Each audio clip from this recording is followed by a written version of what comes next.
Hello everyone, I am Jiho Kim. Today I'm going to walk you through a comprehensive look at New York State's energy system, where we get our power from right now, and what I think we should do to make it cleaner and more sustainable for the future. Here's what we're covering today in 5 main parts.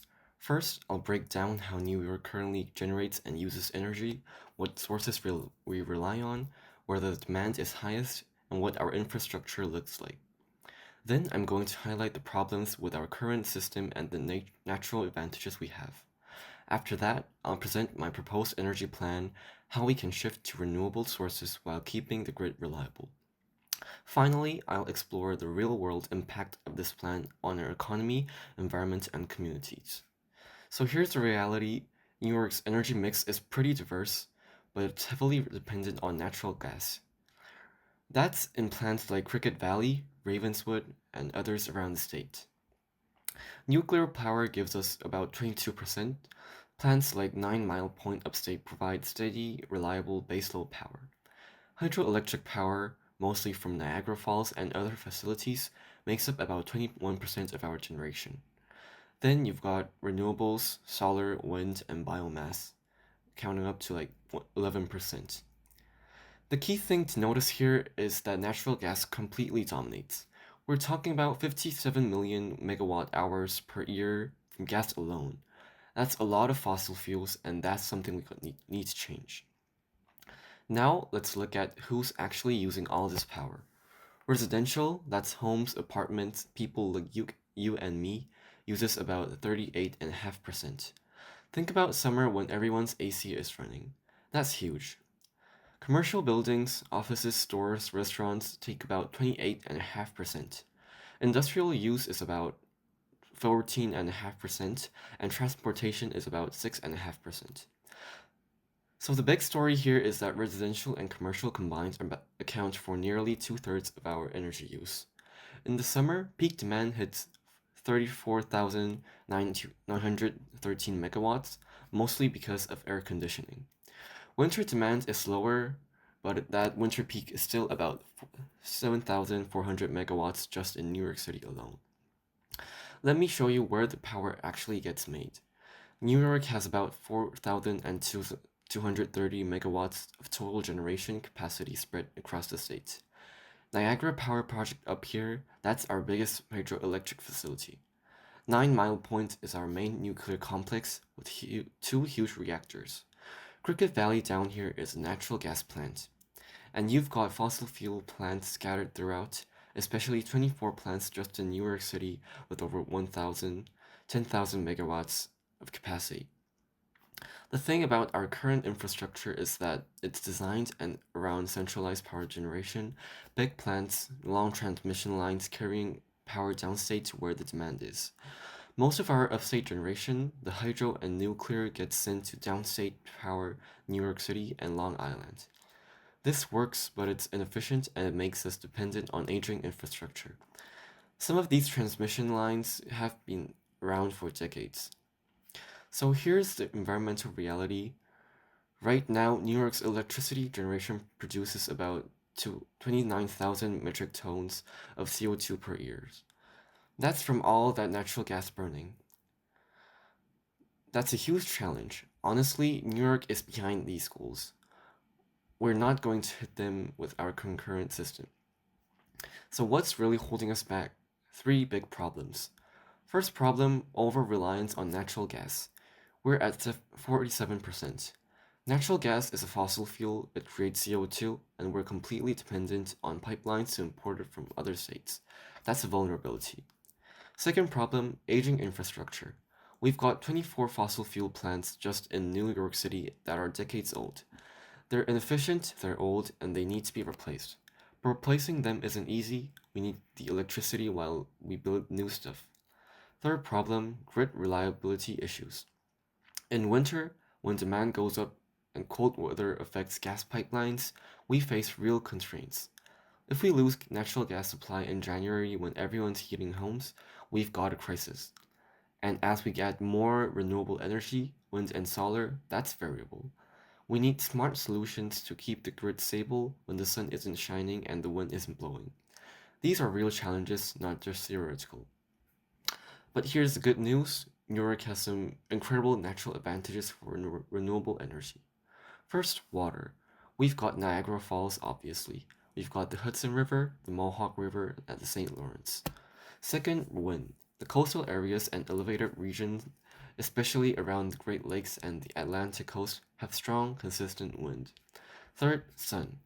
Southern and western New York get about 2,500 sunshine hours per year. So we have water, wind, and sun.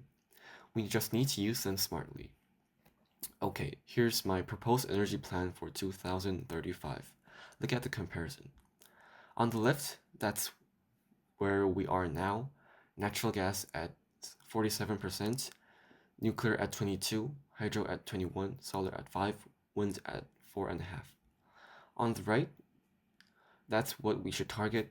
Natural gas drops to just 8%. We basically phase it out. And other renewable energy sources increase their proportion. The result, we hit the 70% renewable target. Actually, this plan is 65% renewable generation, but when you add the zero carbon sources like nuclear and hydro, we're well above 70%. So where should these plans go? I've mapped it out based on geography, population, and existing infrastructure. Solar farms go in southern New York and western regions where we get more sunshine. These can be utility-scale solar farms or distributed across rooftops, both. Offshore wind facilities go along the Atlantic coast. We're already developing this, and its massive potential. Battery storage goes near the big demand centers, and this is crucial because solar and wind are intermittent. Nuclear plants stay where they are, 9 Mile Point, Jenna Fitzpatrick, and they get upgraded with advanced safety systems. The key principle, put solar and wind where the resources are best and put storage and distribution where the demand is highest. This is backbone of the new system, the smart grid. We keep the existing 345 kilovolt and 765 kilovolt transmission corridors. These are heavy-duty lines that carry power across long distance. We also built in local microgrids and distributed storage. This is important for two reasons. First, it reduces reliance on long-distance transmission, so we lose less power. Second, it means if one part of the grid goes down, others can still function independently. It's more resilient. And we implement smart metering and demand response. People can adjust when they use power based on what's available. Like running your dishwasher when solar producing is a lot, or charging your car at night when wind is strong.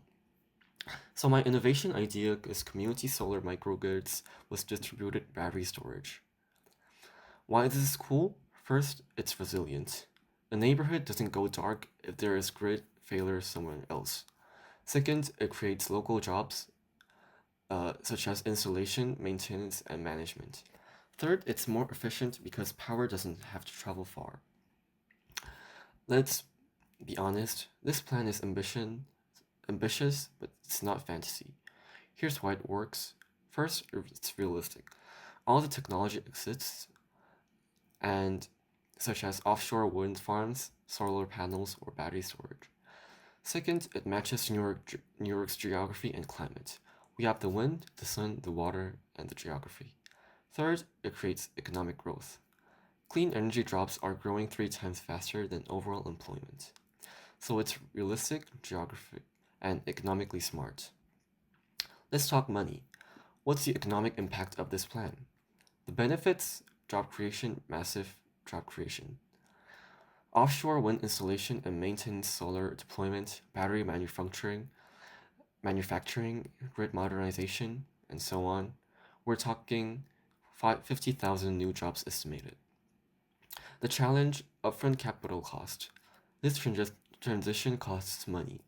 Upgrading the transmission grid, building new plants, installing storage systems, we're looking at probably $50+ billion over 10 to 15 years. Environmentally, this is the whole point, right?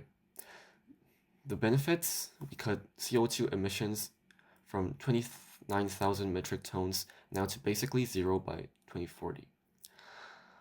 The challenge, intermittency. wind doesn't always blow, sun doesn't always shine. That's why we need massive battery storage, 3,000 megawatts target. Now let's talk about communities and people, because energy policy affects real people.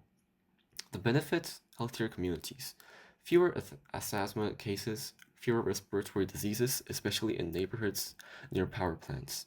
The challenge is worker transition. Some people work in fossil fuel plants, in coal mining, and gas distribution. What happens to them? This is real. Maybe 10,000 to 20,000 workers in the state are in energy jobs that disappear. So here's the bottom line: New York can actually absolutely achieve its CLCPA goals: 70% renewable by 2030, zero emission grid by 2040.